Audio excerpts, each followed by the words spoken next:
देखो, मैं तो गांव का आदमी हूं। गांव में जो लोग शांत रहते हैं ना, पूरे कुत्ते उन्हीं के घर पे आके बैठ जाते हैं। और जिनके घर पे दो चार, उनके दरवाजे पे कुत्ते भूखते आते हैं क्या? बैठते हैं क्या? जब जानवर भी पहचानता है कि यहां लट्ठ मिलेगी और यहां रोटी मिलेगी, इंसान नहीं पहचानेगा क्या? वो जानते हैं, दुबई में जाऊंगा 20 साल सजा होगी, जर्मनी में जाऊंगा 20 साल सजा होगी, वहां जाऊंगा 10 साल सजा होगी, सिंगापुर में घुस गए तो 15 साल सजा होगी, रूस में घुस गया तो 20 साल सजा होगी, भारत में घुस गया तो 10 से 15 हजार रुपए में कागज बन जाएगा, वोटर लिस्ट बन जाएगी, किसान सम्मान निधि भी मिलेगी, मुद्रा लोन भी मिलेगा, जनधन खाते से पैसा भी आता रहेगा, माइनॉरिटी स्कीम का भी फायदा मिलेगा, मुफ्त में मकान मिलेगा, मुफ्त में लोन मिलेगा और उसके बाद मुफ्त में राशन मिलेगा।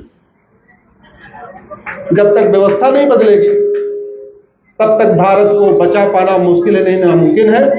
मैंने कहा, दुनिया के कई देशों की घुसपैठ के कारण कई देशों में बहुत बड़ा बदलाव आ चुका है। इसको रोकना बहुत जरूरी है।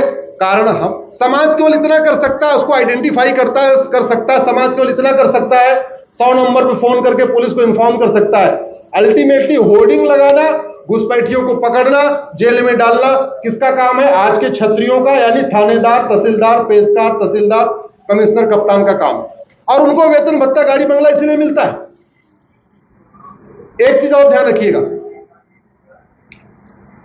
जब तक कोई व्यक्ति चुनाव लड़ रहा होता है तब तक वो पार्टी का आदमी होता है। जैसे वो चुनाव लड़के संविधान की शपथ लिया, वो किसका आदमी हो गया? सबका हो गया। उस सांसद विधायक को वेतन भत्ता, गाड़ी बंगला, free air ticket, free rail ticket, security party देती है या? अरे बोलिए, हम देते हैं भाई। टैक्स आप देते हो, आपका पैसा। तो इसलिए आपके क्षेत्र का सांसद किसी पार्टी का हो, वो है आपका। आपने उसको वोट दिया तो भी आपका, नहीं दिया तो भी आपका। इसलिए घुसपैठियों को भगाने की उसकी ड्यूटी है। उसके खिलाफ कानूनी कार्रवाई हो, यह व्यवस्था आपको करना पड़ेगा। दूसरा जो सबसे बड़ा खतरा है,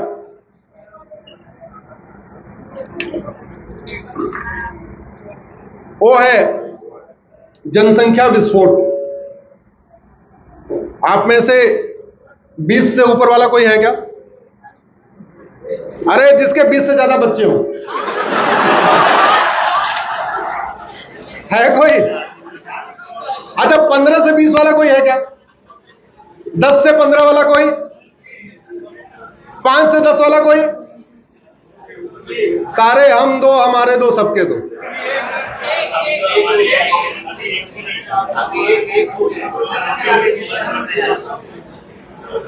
इस समय भारत में 90,000 बच्चे पर डे पैदा हो रहे हैं। मेरी PIL चल रही है जनसंख्या नियंत्रण कानून के लिए। 90,000 पर डे। चीन का क्षेत्रफल हमसे 3 गुना ज्यादा है। चीन में पैदा हो रहे हैं पर डे 45,000। हमारा क्षेत्रफल चीन का 1/3 है और हमारे यहां कितने हो रहे हैं? हम दुनिया के बेताज बादशाह हो चुके हैं। हम दुनिया में नंबर 1 इसी काम में हैं। 90,000 पर डे का मतलब होता है 3.25 करोड़ पर ईयर। दुनिया के 150 देशों की जनसंख्या 3.25 करोड़ से कम है। यानी दुनिया के 150 देशों की जनसंख्या 3.25 करोड़ से कम है। तो आप खुद समझ सकते हैं कि हम कहां पे जा रहे हैं। उदाहरण के लिए आपको बताता हूं, UAE जनसंख्या 1 करोड़ है और हमारे यहां हर साल कितने पैदा होते हैं? जोर से बोलिए जरा। 3.25 करोड़। सोमालिया 1.9 यानी 2 करोड़ और हमारे यहां पैदा होते हैं। कजाकिस्तान 2 करोड़, हमारे यहां 3.25 करोड़ हर साल। सीरिया की टोटल जनसंख्या 2.5 करोड़, हमारे यहां पैदा होते हैं हर साल 3.25 करोड़। कोरिया की जनसंख्या 2.5 करोड़ टोटल, हमारे यहाँ 3.25 करोड़ हर साल। ऑस्ट्रिया की जनसंख्या 2.5 करोड़, हमारे यहाँ 3.25 करोड़ हर साल। कैमरून 3 करोड़, हमारे यहाँ 3.25 करोड़ हर साल। अरब 3.25 करोड़ और हमारे यहाँ 3.25 करोड़ हर साल। 1 अरब के बराबर हमारे भारत में। और ये जो 90,000 पर डे पैदा होते हैं, इसमें से लगभग 55,000 अवांछित है। अवांछित क्यों? वो 5वें हैं, 6वें हैं, 7वें हैं, 8वें हैं, 9वें हैं, 10वें हैं, 11वें हैं, 12वें हैं, 13वें हैं, 14वें हैं, 15वें हैं, 16वें। आज के हिसाब से 2 तो पर्याप्त है, लेकिन ये लगभग तो आधे से ज्यादा बच्चे अवांछित पैदा हो रहे हैं। उनकी जरूरत नहीं है, फिर भी पैदा हो रहे, तो बर्डन किस पे आएगा? आप इनकम टैक्स दीजिए, आप जीएसटी दीजिए, आप टोल टैक्स दीजिए, रोड टैक्स दीजिए, वैट दीजिए, फलाने दीजिए, इसे टैक्स के ऊपर टैक्स, टैक्स के ऊपर टैक्स, सेस देते रहिए। तो पैदा कोई और करे और पालन पोषण कोई और करे, ये पूरा खेल चल रहा है। जमीन हमारे पास दुनिया की 2%, पानी हमारे पास दुनिया का 4% और जनसंख्या हमारी दुनिया की 20% हो चुकी है। पूरे दुनिया की जो जनसंख्या है लगभग 800 करोड़ की है, उसमें से 150 करोड़ हम अकेले हैं। 800 करोड़ में से 150 करोड़ हम अकेले हैं। भाई 130 करोड़ तो आधार बन चुके हैं। आधार जिंदा लोगों का बनता है, मरे हुए लोगों का? 130 करोड़ आधार बन चुका है। और आपके घर में 100% आधार नहीं होगा। आपके घर में भी 5 लोगों के परिवार होगा तो एक आधार नहीं होगा। छोटे वाले का कहां होगा आधार? आधार तो बाद में बनता। 150 करोड़ हो चुके हैं। दुनिया की जो सबसे बड़ी समस्या है वो है जनसंख्या विस्फोट, जिससे भारत परेशान है। नतीजा यह है, सरकार जब तक 2 करोड़ घर बनाती है, 10 करोड़ बेघर पैदा हो जाते हैं। सरकार 2 करोड़ लोगों के लिए रोजगार की व्यवस्था करती, 10 करोड़ बेरोजगार पैदा हो जाते। लेकिन पॉलिटिशियन को यह बड़ा आराम है इसमें, क्योंकि जितना ज्यादा जनसंख्या विस्फोट होगी उतना ज्यादा गरीबी होगी, उतना ज्यादा गरीबी होगी तो पॉलिटिक्स करना आसान होगा। केवल 5-5 किलो राशन, चावल, 100 यूनिट फ्री, 100 थोड़ा सा पानी फ्री, थोड़ा बिजली फ्री, इतने पर अपना काम होता रहेगा। अगर जनसंख्या कम हो जाएगी, पढ़ लिख लेंगे, सवाल जवाब करेंगे, बातचीत करेंगे, तर्क करेंगे, वो करना शुरू कर देंगे तो फिर मुसीबत आएगी। इसलिए जितना बढ़िया, जितना ज्यादा जनसंख्या रहे उतना अच्छा। दूसरा, दुनिया के बहुत सारे देश भारत को बाजार मानते हैं। उनका यह मानना कूड़ा कबाड़ा वहां बनाए, आप बिकेगा कहां पे? तो बाजार में तो रौनक रहनी चाहिए ना। बाजार में सुनसान होना चाहिए, रौनक होनी चाहिए। और रौनक तब रहेगी जब धड़ाधड़ बच्चे पैदा होते रहेंगे। तो पूरी दुनिया नहीं चाहती भारत में जनसंख्या नियंत्रण कानून हो, क्योंकि उनका सामान यहां बिकेगा। और भारत के ज्यादातर पॉलिटिशियन नहीं चाहते कि जनसंख्या नियंत्रण कानून बने, क्योंकि पॉलिटिक्स करना आसान है। कोई 500 का वादा कर देगा, कोई 1000 रुपए वादा कर देगा, कोई 100 यूनिट बिजली फ्री का वादा कर देगा, कोई कुछ वादा कर देगा, आराम से उसकी सरकार बन जाएगी। लेकिन सफर कौन कर रहा है? हम लोग सफर कर। ये जो डेमोग्राफी बदल रही है, उसका दूसरा सबसे बड़ा कारण है जनसंख्या विस्फोट। और ये रुकेगा कानून से, और कानून भी तगड़ा वाला।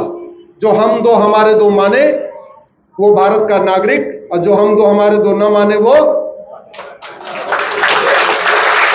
और कोई तरीका नहीं है। चीन ने 60 करोड़ बच्चों को पैदा होने से रोक दिया। अगर हमने चीन के साथ कानून बनाया होता, आज हम लगभग 90-95 करोड़ होते, जो आज हम 100-150 करोड़ हो चुके हैं। चीन ने 60 करोड़ बच्चों को पैदा होने से रोक दिया। हालांकि ये थोड़ा गलत किया उसने, बाद में 1 पे कर दिया, हम दो हमारे 1 कर दिया, तो थोड़ा वहां बुढ़ापा ज्यादा बढ़ गया। नहीं तो हम दो हमारे जो रखता तो भी जो है। तीसरा जो सबसे बड़ी समस्या है वो है धर्मांतरण। धर्मांतरण होने का कई कारण है। पहला तो जितना ज्यादा गरीबी होगी, थोड़ा सा लालच देकर धर्मांतरण कराना आसान हो जाएगा। कुछ अपनी तरफ से भी कमियां हैं। जैसे भारत में 6000 तहसीलें हैं और सारी कथा 2000 तहसीलों में होती है। टोटल भारत में कितनी तहसील है? जितनी राम कथा, भागवत कथा, कृष्ण कथा, जितनी कथाएं होती हैं, ये सारी की सारी 2000 तहसीलों में होती है, घूम घूम के होती रहती है। 4000 तहसील हमने मिशनरियों के लिए और जिहादियों के लिए छोड़ दिया। जाओ भैया तुम वहीं कन्वर्ट कर लो, हम उस पर ध्यान ही नहीं दे रहे। तो 4000 तहसील हमने खुला छोड़ दिया, जाओ तुम्हें जो करना है करो। इसमें हमारी भी थोड़ी कमी है। हम भांडुप में रहते हैं, यहां तो कथा करा लेते हैं, अपने गांव में कथा नहीं कराते। हम भांडुप पे रहते हैं, यहां सारा काम कर लेते हैं, अपने गांव में कभी 24 घंटे का एक कीर्तन करा के भंडारा नहीं कराते। भैया सबको बुला के कम से कम खाना पीना खिला। आप अपने दिल पे मत लेना, मैं एक सामान्य बात बता रहा हूं। बोलना पड़ेगा, कड़वी सच्चाई तो बोलनी पड़ेगी। और वहां पे सारा कन्वर्जन होता चला जा रहा, आपको पता ही नहीं है, अब कन्वर्ट हो चुका, नाम वही। कन्वर्जन का तीसरा सबसे बड़ा कारण है सरकारों की योजनाएं। SC ST के लिए 100 योजना है और अल्पसंख्यक के लिए 300 योजना है। इसका मतलब यह हुआ कि एक SC ST, जब तक SC ST रहेगा उसको 100 योजना का लाभ होगा। जैसे ही वो कन्वर्ट हो जाएगा तो 300 माइनॉरिटी वाली, टोटल कितनी हो गई? 400। अब आप बताओ वो SC ST बन के रहे या कन्वर्ट होके रहे? भारत में धर्मांतरण कराने के लिए 10 कानून चल रहे हैं। धर्मांतरण कराने के लिए लगभग 300 योजनाएं चल रही हैं। घर वापसी के लिए न कोई कानून है, न घर वापसी के लिए कोई योजना है। कन्वर्जन कैसे होता आपको बता रहा हूं। माइनॉरिटी कमीशन की स्कीम है कि अगर बच्चा वो 5वीं में पढ़ेगा, 8वीं में पढ़ेगा तो उसको 1000 रुपए वजीफा मिलेगा। झुग्गी में रहने वाले सारे गरीब हैं। झुग्गी नंबर 1 में हिंदू, झुग्गी नंबर 2 में मुस्लिम, झुग्गी नंबर 3 में क्रिश्चियन। अब झुग्गी नंबर 1 वाले को 1000 रुपए नहीं मिल रहा है क्योंकि वो हिंदू है।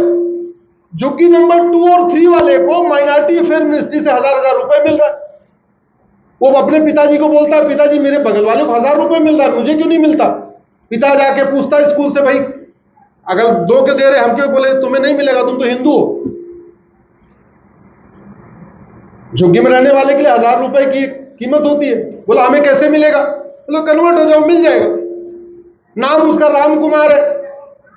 अब या तो वो अब्दुल बने, अब्दुल बनने में कहीं और भी काम करना पड़ेगा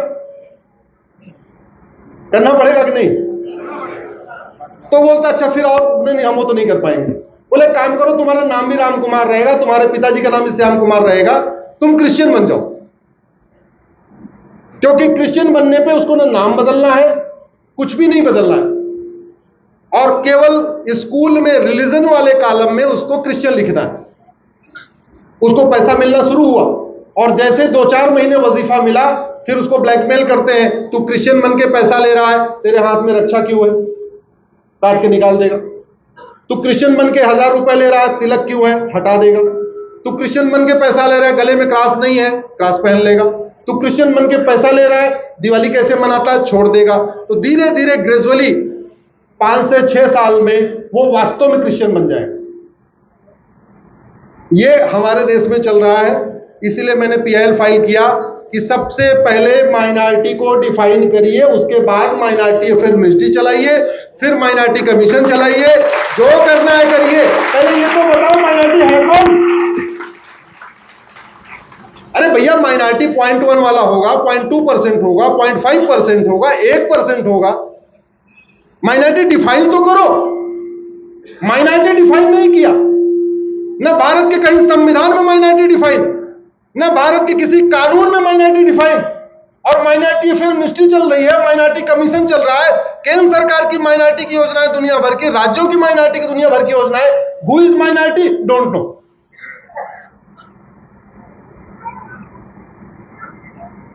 ये माइनॉरिटी मेजॉरिटी का खेल बंद करना बहुत जरूरी है। ये हमारे लिए बहुत बड़ा खतरा है। ये जो माइनॉरिटी मेजॉरिटी का खेल चल रहा है, इसको रोकना बहुत जरूरी है। आजकल एक आपने सुना होगा वक्फ, सुना कि नहीं सुना? 4-5 साल पहले सुना था क्या? पहली पीएल मेरी है।